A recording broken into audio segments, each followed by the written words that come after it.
तो hello good morning मेरे प्यारे क्लास 10th के बच्चों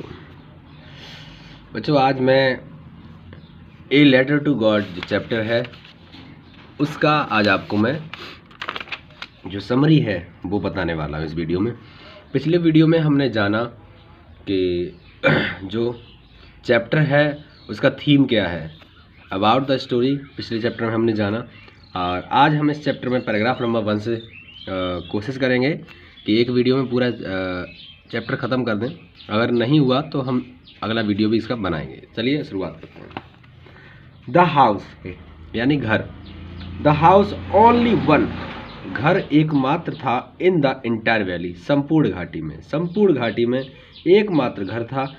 जो घर कहा था set on the crest of a low hill, जो सेट मतलब स्थित था, ऑन द क्रेस्ट चोटी पर, ऑफ अ लो हिल एक निचली पहाड़ी की चोटी पर स्थित था। यानी कि जो घर था लेंचो का, द ओनली वन एकमात्र घर था, इन द एंटायर वैली संपूर्ण घाटी में एकमात्र घर था जो कि सेट मतलब स्थित था, on the crest of a low hill एक चोटी पर स्थित था। क्रेस्ट मीन्स चोटी, ऑफ अ लो हिल एक निचली पहाड़ी की चोटी पर स्थित था। फ्रॉम दिस हाइट इस ऊंचाई से वन कुड सी कोई भी देख सकता था। इस ऊंचाई से कोई भी देख सकता था द रिवर नदी, and the field of ripe corn और पके हुए अनाज के खेतों को। इस ऊंचाई से कोई भी नदियों को और पके हुए अनाज के खेतों को देख सकता था। Corn dotted with the flowers, जो फसलें, जो अनाज जो है वो किससे लदा हुआ है? फ्लावर से लदा हुआ है, उस पर फूल आ रहे हैं फसल पे। आगे देखते हैं। दैट जो फसल जो है उसकी बात हो रही है। दैट जो ऑलवेज हमेशा प्रोमाइज्ड अ गुड हार्वेस्ट, जो ऐसा प्रॉमिस करती है फसल, ऐसा वादा करती है अ गुड हार्वेस्ट कि वो एक अच्छी फसल है। यानी कि उस जैसे यहाँ से पढ़ सकते हैं, फ्रॉम दिस हाइट इस ऊंचाई से वन कुड सी कोई भी देख सकता है the river and the field of ripe corn, यानी कि पके हुए खेतों के या फिर पके हुए अनाजों के खेत को कोई भी देख सकता है, नदियों को कोई भी देख सकता है। और जो फसल है विद द फ्लावर, जो फूलों से लदी हुई है, जो फसल जो है ना वो क्या कर रही है? That always promise a good harvest, जो अच्छा फसल होने का दावा करती है। आगे देखते हैं। द ओनली थिंग, यानी कि द ओनली थिंग के मात्र, केवल या फिर एकमात्र, वो एक चीज़ ऐसी है, द ओनली थिंग एकमात्र चीज़, द अर्थ नीडेड, जिसको अर्थ यानी कि भूमि को, जिसको ऐसा कह सकते हैं, द ओनली थिंग केवल एकमात्र वो चीज़ थी जिसको पृथ्वी की आवश्यकता थी, वाज अ डाउनपुअर मीन्स होते हैं मूसलाधार बारिश, बहुत तेज़ी से बारिश। तो उस समय धरती को केवल एक मूसलाधार बारिश की आवश्यकता थी। और अगर मूसलाधार बारिश नहीं होती है तो या एटलीस्ट कम से कम अशावर, कम से कम एक बौछार ही पड़ जाए। अगर डाउनपुअर रेन नहीं होता है तो कम से कम एक बौछार ही पड़ जाए। चलिए। थ्रू आउट द मॉर्निंग, यानी कि पूरी सुबह से या सुबह से लेकर के लेंचो जो था, हु न्यू जो जानता था, हिज फील्ड इंटीमेटली जो अपने खेतों को बहुत नज़दीकी से जानता था, हैड डन नथिंग उसने कुछ नहीं किया। पूरी सुबह लेंचो ने कुछ नहीं किया। जो अपने खेतों को बहुत नज़दीकी से जानता था उसने कुछ नहीं किया।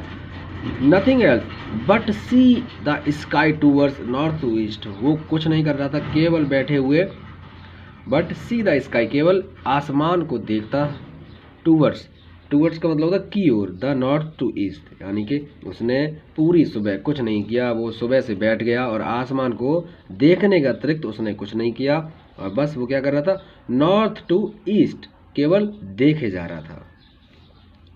आगे देख लो, अगला पैराग्राफ देखते हैं हम लोग।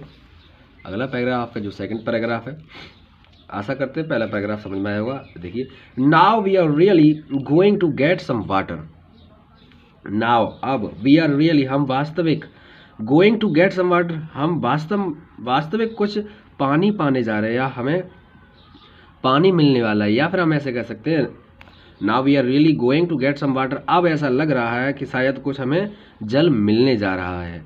The woman who was preparing supper replied. यहाँ से देखते हैं ये जो बात बोली गई है ये लेंचो ने बोली है कि अब हम वास्तव में कुछ पानी पाने जा रहे हैं। आगे देखो, द वुमन अपनी महिला से यानी कि अपनी वाइफ से बोला होगा। द वुमन जो महिला थी, हु वाज प्रिपेयरिंग सपर जो सपर तैयार कर रही थी, या फिर ऐसा कह सकते हैं जो रात का खाना बना रही थी, हम ऐसा भी बोल सकते हैं। दोपहर के बाद सूक्ष्म जलपान होता है सपर मीन्स, तो हम ऐसा कह सकते हैं जो महिला थी वो रात के भोजन की तैयारी कर रही थी। रिप्लाइड उसने जवाब दिया, यस हाँ, गॉड विलिंग, हाँ अगर भगवान चाहेंगे तो हमें पानी अवश्य मिलेगा। The older boys were working in the field. The older boys यानी कि जो बड़े लड़के थे या जो बड़ा लड़का था वो खेत में काम कर रहा था। Working in the field it means खेत में काम कर रहा था। वाइल द स्मॉलर वंस जबकि छोटा वाला जो बच्चा था, वर प्लेइंग वो खेल रहा था, नियर द हाउस यानी घर के पास ही, और छोटा बच्चा जो था वो घर के पास ही खेल रहा था। Until the woman call to them, जब तक, अंटिल मतलब जब तक, the woman call to them जब तक जो वुमन थी जो महिला थी वो उनको नहीं बुलाती थी, उन दोनों बच्चों को नहीं बुलाती तब तक वो लोग अपने अपने कामों में लगे रहते थे। कम फॉर डिनर जब तक वो महिला रात्रि के भोजन के लिए उनको नहीं बुलाती थी तब तक वो दोनों अपने अपने काम में लगे रहते थे। It was during the meal that just as Lencho had predicted. It was during यानी कि ये तब की बात है, it was during the meal खाने के दौरान। तो क्या होता है जब वो खाना खा रहे होते हैं या खाना खाने के दौरान क्या होता है, just as Lencho had predicted, just as जैसा कि लेंचो हैड प्रेडिक्टेड जैसा कि लेंचो ने प्रेडिक्टेड किया था। प्रेडिक्टेड मीन्स भविष्यवाणी की थी, जैसा कि लेंचो ने भविष्यवाणी की थी वैसा ही हुआ। क्या हुआ, बिग ड्रॉप्स ऑफ रेन बारिश की बड़ी बड़ी बूंदें, बिग ड्रॉप्स इट मीन्स बड़ी बड़ी बूंदें, of rain began to fall. Began का मतलब लगा लगी लगे, हमने ये सेंटेंस जाने हैं पढ़े हैं। तो बारिश की बड़ी बड़ी बूंदें बिगेन टू फॉल गिरने लगी। आगे देखते हैं, इन द नॉर्थ ईस्ट, और नॉर्थ से लेकर के ईस्ट की ओर जब ऊपर देखा गया, ह्यूज माउंटेन्स यानी कि बड़े बड़े पहाड़, किसके, ऑफ क्लाउड्स बादलों के, बड़े बड़े पहाड़ बादलों के देखे जा सकते थे। कुड बी सीन देखे जा सकते थे, अप्रोचिंग आते हुए, यानी कि जैसे ही बड़ी बड़ी बूंदें पड़ने लगी वैसे ही आसमान में कोई भी देख सकता था कि पहाड़ों की तरह बड़े बड़े जो बादल थे वो आते हुए नजर आ रहे थे। ठीक है, नॉर्थ टू ईस्ट आ रहे थे। आगे देखिए, द एयर वॉज फ्रेश जो हवा चल रही थी उस टाइम वो कैसी थी, बहुत ताज़ा थी। फ्रेश मीन्स ताज़ा, एंड स्वीट और जो हवा थी कैसी थी, मधुर, ऐसा कह सकते हैं मीठी थी।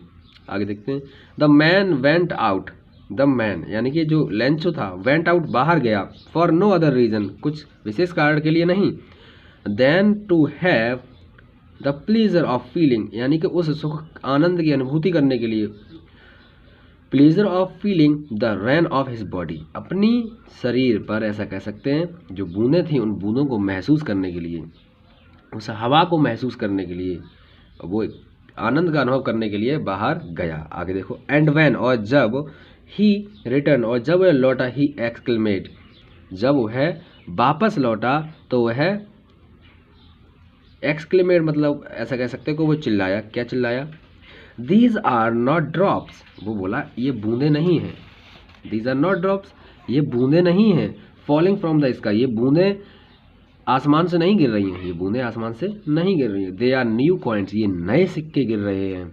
और आगे बताता है, the big drops are 10 cents बताता है जो बड़े बड़े जो बूंदे हैं वो 10 सेंट पीसेज हैं, and the little ones are 5 वो जो छोटी छोटी बूंदें गिर रही हैं वो कैसी हैं, वो 5 सेंट्स के बराबर है। ओके, अगला पैराग्राफ, पैराग्राफ नंबर 3। तो पैराग्राफ नंबर 3 देखते हैं यहाँ से, विद अ सेटिस्फाइड एक्सप्रेशन यानी संतुष्टि के भाव से, ही रिगार्डेड द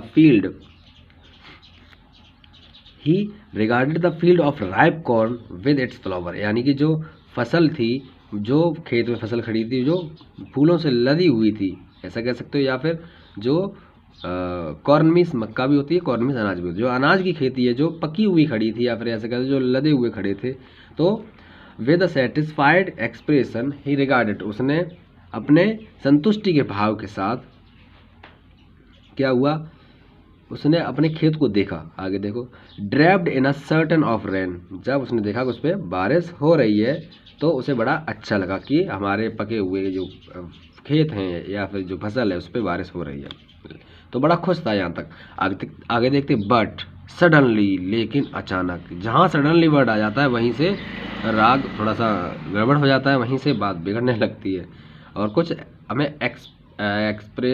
एक्सप्रेशन चेंज करने वाली बात मिलती है। देखिए, बट सडनली, लेकिन अचानक, आ स्ट्रॉन्ग विंड, तभी एक बड़ी तेजी से हवा, स्ट्रॉन्ग विंड का मतलब होता है बहुत तेज हवा, बिगैन टू ब्लो, चलने लगी, and along with the rain, और बारिश के साथ साथ ही क्या हुआ, very large hailstones began to fall, और बारिश के साथ साथ ही विद द रेन, बारिश के साथ साथ ही वेरी लार्ज, बहुत बड़े, हेली स्टोन्स का मतलब ओले, बिगैन टू फॉल, बड़े बड़े ओले बारिश के साथ गिरने लगे। These truly did resemble new silver coin, और यहाँ पे वो कह रहा है दीज ट्रूली, ये वास्तव में, did resemble new silver coins, अब ये वास्तव में चांदी के नए सिक्के जैसे लग रहे थे। The boys exposing themselves, the boy यानी कि जो लड़का था, वो जो बच्चा था, द बॉयज यानी जो लड़के थे घर में, छोटे बच्चे, एक्सपोजिंग देमसेल्व, एक्सपोजिंग मीन्स होता है बाहर आना या फिर सामने आना, तो वो बाहर आते हैं, देमसेल्व स्वयं, टू द रैन, यानी कि बारिश में, जहाँ बारिश हो रही है, and ran out to collect the frozen pearls, और जो फ्रोजन पर्ल्स यानी कि जो ओले गिर रहे थे उनको कलेक्ट का मतलब एकत्रित करने के लिए बाहर निकले, बाहर की ओर दौड़े। ठीक है, तीसरा पैराग्राफ हमारा यहीं खत्म होता है। अगला पैराग्राफ की बात करें तो चौथा पैराग्राफ हमारा देखें, आशा करता हूँ आपको दिख रहा होगा शायद। It is really getting bad now, it is really getting, अब वास्तव में बहुत बुरा हो रहा था, हम ऐसे भी बोल सकते हैं, अब यह वास्तव में बहुत ख़राब हो रहा है। ठीक, आगे देखते हैं। एक्सक्लेमेट द मैन, ये आदमी चिल्लाया, लेंचो चिल्लाया, अब वास्तव में बहुत ख़राब हो रहा है। आई होप, मैं आशा करता हूँ, इट पास क्विकली, काश ये जल्दी से समय गुजर जाए, बट होता क्या है, इट डिडंट पास क्विकली, लेकिन वो जल्दी से नहीं गुजरता है समय। फॉर एन आवर, और 1 घंटे की बात हो रही है, 1 घंटे से या 1 घंटे तक, the hail rained on the house, 1 घंटे तक लगातार जो ओलों की बारिश होती रही वो घर पर होती रही, एंड द गार्डन बगीचे में होती रही, एंड द हिल साइड, पहाड़ियों पर होती रही, द कॉर्न फील्ड, यहाँ तक कि उसके खेतों पर भी, जो मक्का की फसल खड़ी हुई थी उस फसल पर भी उस ओलों की बारिश होती गई। ऑन द होल वैल्यू, मतलब पूरी संपूर्ण जो घाटी थी उस घाटी में ओलों की बारिश होती रही। द फील्ड वाज वाइट, जो खेत था वो सफ़ेद था, as if covered with the salt, ऐसा लग रहा था जैसा कि कवर्ड, किसी ने कवर कर रखा है, विद द साल्ट, साल्ट की चादर, यानी कि नमक की चादर ओढ़ रखी हो, ऐसा लग रहा था खेत ने, तो पूरा नमक की तरह लग रहा था खेत, कैसे नमक बिखेर दिया हो किसी ने। आगे देखते हैं paragraph number 5। Not a leaf remained on the trees, not a leaf, एक भी पत्ती, रिमेंड मतलब नहीं बची थी, ऑन द ट्रीज, पेड़ों पर एक भी पत्ती नहीं बची थी, बिकॉज जो ओले थे वो पड़े थे, इसलिए एक भी पत्ती नहीं बची थी। The corn was totally destroyed, the corn यानी कि जो अनाज की खेती थी, उसकी जो मक्का की खेती थी वो टोटली डिस्ट्रॉयड, संपूर्णतः बर्बाद हो गई। The flowers were gone from the plants, the flowers का मतलब जो फूल लगे हुए थे पौधों पर, were gone from the plants, वो पौधों से गिर गए या झड़ गए। आगे देखिए, लेंचो सोल, लेंचो की जो आत्मा थी, was filled with the sadness, Lencho की आत्मा, सैडनेस यानी कि दुख से, फिल्ड मतलब भर गई, लेंचो की आत्मा दुख से भर गई, यानी कि लेंचो बहुत ज़्यादा दुखी हो गया। When the storm had passed, जब स्टॉर्म मतलब तूफान गुजर गया, पास्ट मतलब गुजर गया, ही स्टूड, वह खड़ा हुआ, इन द मिडिल, बीच में, ऑफ द फील्ड यानी खेत के बीच में वह खड़ा हुआ, and said to his sons, और उसने अपने बच्चों को कहा, क्या कहा, अप्लाउज ऑफ लॉक्टस, यानी कि एक टिड्डियों का समूह, वुड हैव लेफ्ट, एक टिड्डियों का समूह अगर आया होता, हमारी फसल में लगा होता, would have left more than this, तो वो भी इससे अधिक छोड़ देता। The hail has left nothing, ये जो ओले हैं ना, ओलों ने कुछ नहीं छोड़ा, यानी कि अगर टिड्डियों का झुंड आता तो शायद पत्ते खा के कुछ डंडियाँ तो छोड़ जाता, लेकिन ये जो ओलों की बारिश हुई, इन्होंने कुछ नहीं छोड़ा। तभी तो बोला है the hail has left nothing, इन ओलों ने कुछ नहीं छोड़ा। This year we will have no corn, इस साल हमारे पास कोई अनाज नहीं होगा, हम लोग शायद भूखों मरे। आगे बढ़ते हैं, sorry. That night was a sorrowful one, यानी कि ये जो रात थी जिस दिन उसके खेतों पर ओले बरसे, वो रात जो थी, दैट नाइट यानी कि वह रात, वाज सॉरोफुल वन, वो रात बहुत दुख भरी थी उसके लिए। All our work for nothing, यानी कि ऑल आवर वर्क, जितना भी हमने मेहनत किया, फॉर नथिंग, वो सब बेकार हो गई, वो किसी काम में नहीं आई। आगे देखते, there is no one who can help us, there is no one, कोई भी नहीं है, हु कैन हेल्प अस, जो हमारी मदद कर सकता है, ऐसा कोई नहीं जो हमारी मदद कर सके, ऐसा अपने बच्चों से बोल रहा होगा शायद। आगे देखते, we will all go hungry this year, we will all, हम सभी को, गो हंग्री, भूखा रहना पड़ेगा, दिस ईयर मतलब इस साल हम सभी को भूखा रहना पड़ेगा, बिकॉज अब हमारे पास खाने के लिए कुछ नहीं बचा है। आगे देखते हैं, बट इन द हर्ट्स, लेकिन कहीं ना कहीं उसके जो हृदय में, ऑफ ऑल, यानी कि कहीं ना कहीं उसके हृदय की बात हो रही है, उसके दिल में शायद एक आस बची थी। Who lived in that solitary house in the middle of the valley, यानी कि उस लड़के के दिल में जो घाटी के बीच में रह रहा था, जो घाटी के बीच में घर बना हुआ था, उस घर में जो रह रहा था, कहीं ना कहीं उसके दिल में एक ऐसी आस बची हुई थी। वो क्या थी? There was a single hope, वो केवल एक आशा थी। हेल्प फ्रॉम गॉड, भगवान से सहायता।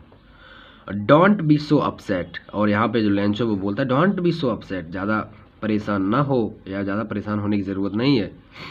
इवन थो his seems like a totally loss, वो कह रहा है कि इतने दुखी मत हो, और क्या कह रहा है? इवन थो हिज सीम्स, और जिस बात को हमेशा याद रखना, सॉरी गलत पढ़ दिया मैंने, यहाँ से देखते हैं कहाँ पहुँच गया था। हाँ, इवन थो हिज सीम्स, ऐसा लगता है, कैसा लगता है? लाइक अ टोटली लॉस, कि हमें संपूर्ण जो है नुकसान हुआ है, ऐसा हमें प्रतीत होता है, ऐसा हमें लग रहा है कि हमारा संपूर्ण नुकसान हो गया है। बट यहाँ पे खुद को तसल्ली देते हुए लेंचो बोला, रिमेंबर, याद रखना, no one dies of hunger, कोई भी भूख से नहीं मरता है। डाइज ऑफ हंगर, भूख से ना मरना, तो कोई भी भूख से नहीं मरता है। इस बात को लेंचो खुद बोल रहा है। दैट्स व्हाट दे से, यानी कि यही वे कहते हैं। दैट्स व्हाट दे से, यही वे कहते हैं। No one dies of hunger, कि कोई भी भूख से नहीं मरता है। आगे देखते हैं paragraph number 7। All through the night, all through the night, पूरी रात की बात हो रही है। थ्रू द नाइट यानी पूरी रात। Lencho taught only of his one hope, taught नहीं लिखा है, थॉट लिखा हुआ है, फिर दोबारा से पढ़ते हैं। ऑल थ्रू द नाइट, पूरी रात। लेंचो थॉट, लेंचो ने सोचा। ओनली हिज वन होप, अपनी उस एक आस के लिए, एक मात्र जो आस थी उसकी, केवल उसी के बारे में सोचा। द हेल्प ऑफ गॉड, यानी भगवान से सहायता मिलने वाली बात को लेकर के पूरी रात सोचता रहा। हुज आइज, जिसकी आंखें, as he had been instructed, see everything, ऐसे कह सकते हो कि जो उसकी आंखें थीं वो सब कुछ देखती थीं कि कौन हमारी मदद कर सकता है, कौन नहीं कर सकता। फिलहाल आगे बढ़ते हैं। Even what is deep in one conscience लिखा हुआ है, कॉन्सेंस मतलब ऐसा कह सकते हैं। कॉन्सेंस मीन्स क्या होता है? सही और गलत का आंतरिक ज्ञान होना, ठीक है।